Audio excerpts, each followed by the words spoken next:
Good afternoon, everyone. I am Clovis Sebastian Licong, and welcome to Poverty, Spilling the Realities of Poverty.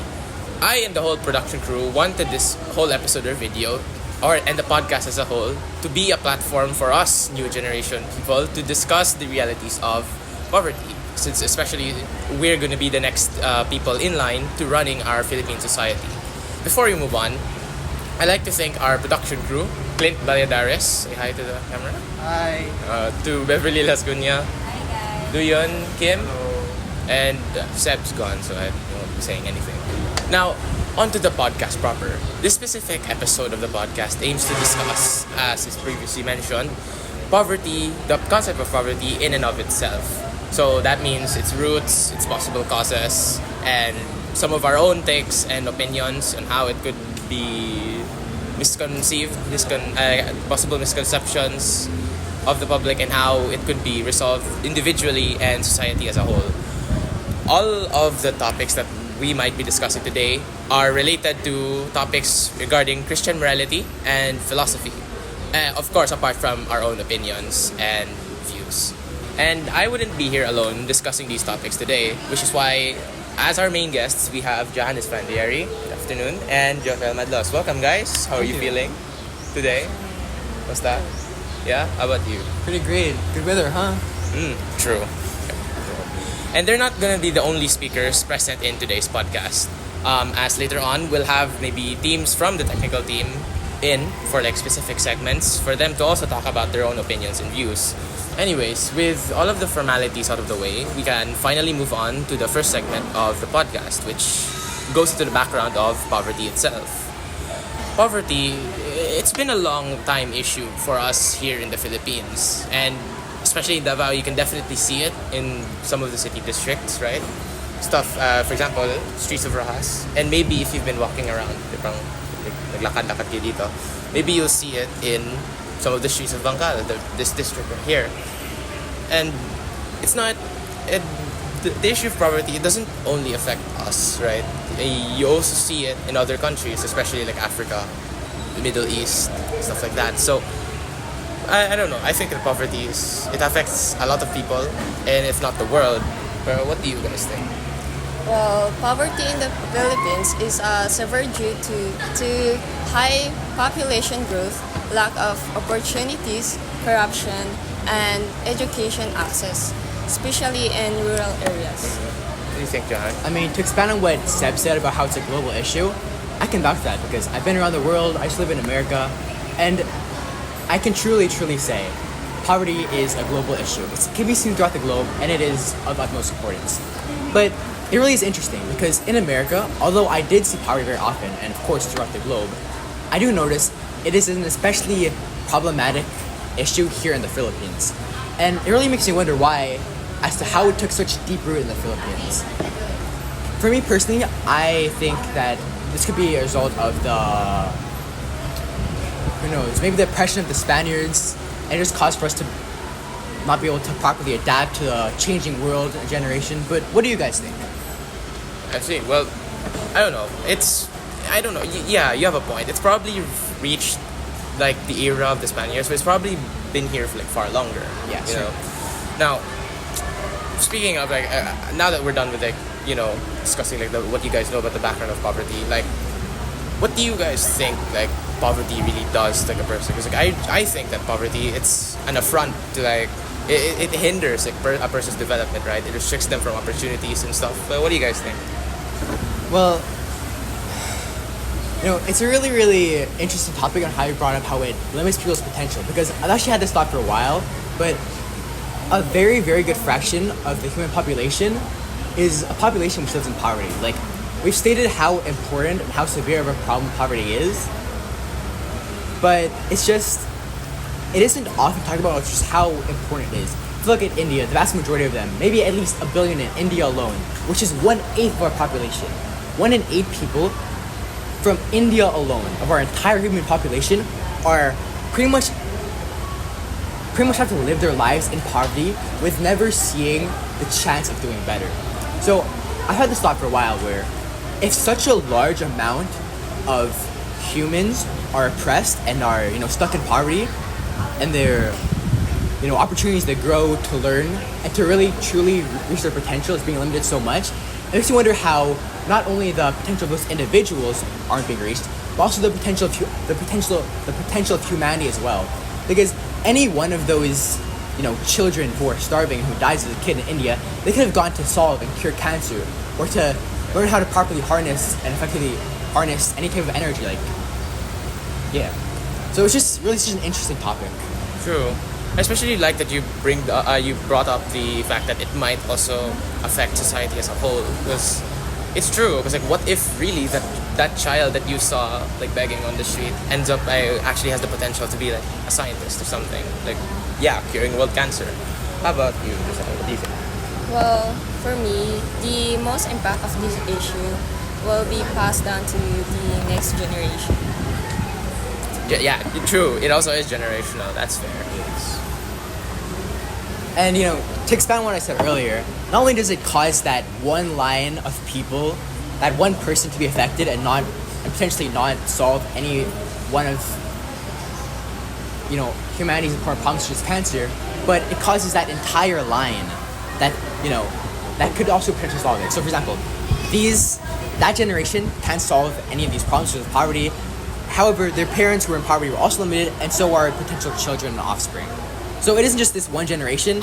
Like you said, it's generational, which causes, the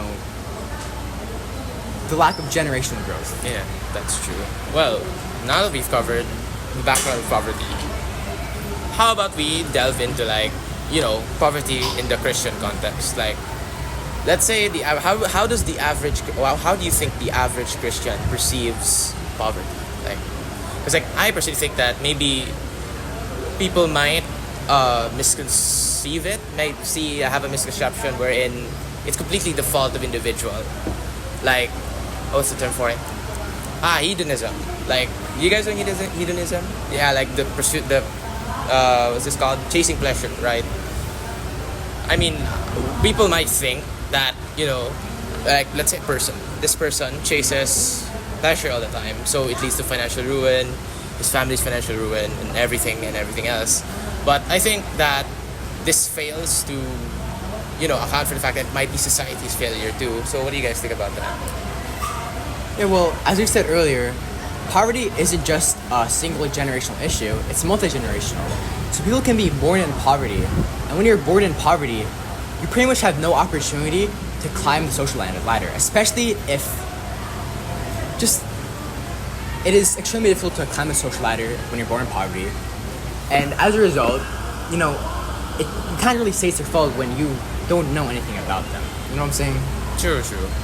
Like you said, the hedonism approach to it by saying that all people who are in poverty is entirely their fault as a result of hedonism is a very, very problematic idea.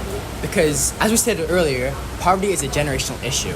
So the people who are in poverty, it is problematic to say it is entirely their fault when we don't know anything about them. And again, the idea of the fact that everyone in poverty engages in hedonism is it's based off prejudice and nothing entirely factual, Anyway, aside from hedonism, I want to talk about natural law. What do you think about that? Well, wait. To be fair, I have my ideas about natural law, but review me real quick about natural law. What's the premise here? The premise of natural law is simply that, or at least what I'm trying to get at, is that natural law is where all humans have this innate desire, to be human, to live, to reproduce, and to simply, be free. And the problem with poverty is that it completely infringes on natural law, a theological concept, because people in poverty are unable to do these things. They're unable to, properly and healthily have children. They're unable to eat, to live, to be free, etc. Oh, that's fair. Basically, it ties back to what you said a while ago, wherein the potential of people, it infringes on that. It hinders that possibility. It hinders them from reaching that potential. And I guess it makes that point, because natural basically is, in a way, saying that humans live to the utmost of their potential. And I think poverty, it really does restrict that. Ikaw naman, Giselle, what do you think? Well, many view their struggles as tests or punishment from God, Yeah. leading to inaction. However, this misconception overlooks God's true nature of unconditional love, as He desires only the best for us. You know, I want to add on something else. Yeah. We spoke earlier about how people often view poverty as hedonism, but another reason why that's problematic is because it's also problematic in terms of theology.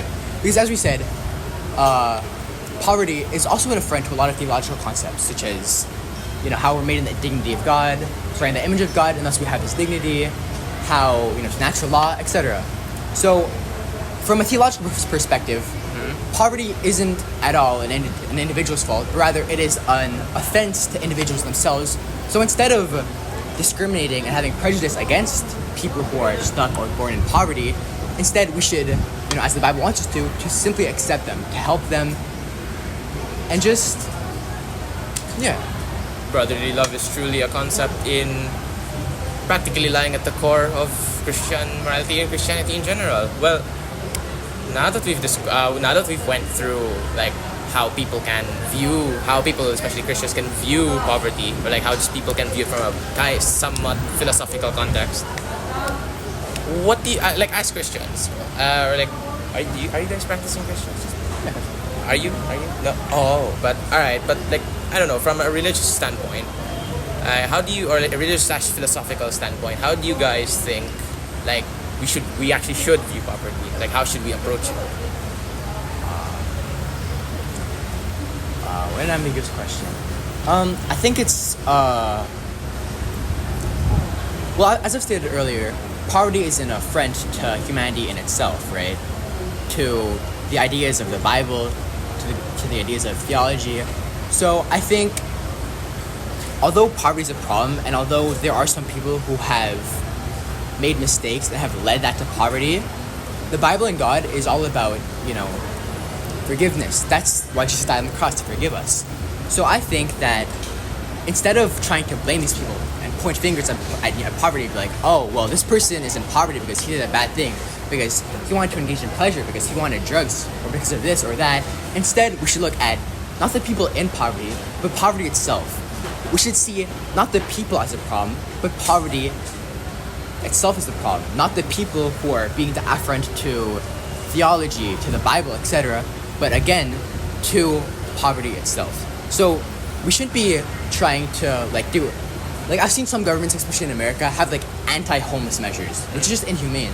Instead, our governments should try our best to truly address and solve poverty. And although this sounds very, very unrealistic, I believe it's possible, because if I'm not mistaken, I believe there are a few countries across the globe, or at least cities, which have managed to, I kid you not, entirely solve poverty in their city or country. I believe in Europe? What do you think, though? I mean, yeah, I actually do agree. Well, I like that you mentioned the word inhumane, because like I think, yeah, your main point is like trying to encapsulate the fact that it is possible for all of us, like especially the more developed people out there, the more developed countries out there, to solve poverty, right? And I think that especially for laws that actually, you know, address the people. So I think the main thing that I got from your point was that we need to be humane. We need to like help people for the sake of helping, just because we're humans, and humans are made to love. Love as in, I don't know, brotherly love, like compassion, that type of thing. Yeah, it's basically an ethics of care, right? Caring simply because we care, caring simply because we love and love. All right, but I think we'll have to end there. I know you guys have my appointments. Kayo. Do you have afternoon appointments? You do. Sayang. I would have loved to discuss a lot more with you guys, because they're very insightful, very informative opinions, very informed people. But all right, I think that's all for like your participation here in the podcast. I thank you again. Do come again in future episodes. But I think that's all. I'll make sure to invite like a few other guests over, because like we do have a lineup. But yeah, that's for all. Thank you guys. Thank you. It was our pleasure. Thank you. All right, we're back.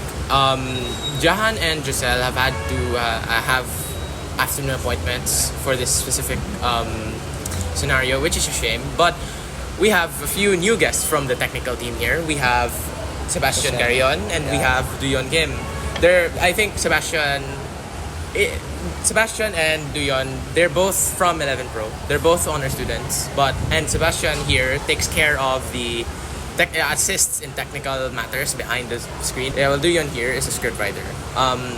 But I'll try and make it this simple for you guys. We left off on how we as Christians could address poverty. So, what do you guys think? Ano maisip niyo yan? I think, like, for poverty, like, for freedom, freedom is not actually free. It is a responsibility for a human being to enact freedom. So, like, you're tying it to our concept of freedom. Yeah. Pang, for the good, dapat for the good talaga tayo Yeah. palagi. Ikaw, what do you think? For me, freedom is to act right, and based on the teaching of Jesus, like famous teaching to like love your neighbors, I think helping the needy is a Christian value, Yeah. or like Christianity. That's true. We are technically, we are creatures made in God's image, and if God images us love, then we too are creatures of love, capable of love, and made for love. Whatever the word may mean. Now, we're done with like, now that we've finished, now that we've discussed individual approaches to morality, what do you guys know about like mga institutions, organizations, companies that are trying to like address poverty like on a bigger scale? Yeah. Oh, yeah. I've seen like one like in UN, like in their SDG 1, I think. Like no poverty. So like in the UN, and if one of their nations like needs aid, like they have to give small portions of their GDP into that aiding nation. Oh, Yeah. I also saw Philippine government trying to address poverty. Yeah. I think it was 4P, but as a foreigner, I'm not so sure. But yeah, I could see that the program focuses on addressing poverty in the Philippines. That's true. I mean, it's great naman rin to see that, governments actually do care about the issue. That they, especially the UN, kasi they really try to be humane. Parang very humanistic approach to each of their solutions. So, nice talaga na parang makita that they're addressing it, Yeah, throughout this entire podcast, we've seen, I don't know kung nandun kayo, but like, we've gone through poverty, its roots, like parang gaano na siya katagal, and like where it comes from and whatever. We've gone through that, and yes, parang lala siya na problem. It's a very severe issue. It's been here for a long time. Pero in recent times, like especially society as a whole has been trying to parang solve the problem. So I think nice talaga yan makita. And it's a nice thing to think about when you start to consider parang poverty on a larger scale. Alright, that's it for you guys here. I'm pretty sure na busy rin kayo. Like the last batch of guests, no? Tama? Yeah. Okay, I know you're busy, so I won't keep you for long. Salamat. Thank you for being here. Thank you. Tapos, thank you for being here. man. I really have Thank to you. go. Especially since insightful yung mga comments and your opinions and like knowledge and stuff. Come again. Kasi maybe we might have future episodes. But yan lang. Bye guys. Thank you. Bye-bye. Bye-bye. The previous guests have left, and I'm now left here with the remaining technical team, Beverly and Clint. And they'll be here to summarize everything and send us off. Take it away. Yeah, so like the things previous guests have stated, poverty is really a deep issue and has been for a very long time. But with collective efforts, humanistic approaches, and the hope for humanity, we can truly solve poverty. This has been Poverty, spilling realities of poverty. Stay tuned for the next episode. Peace.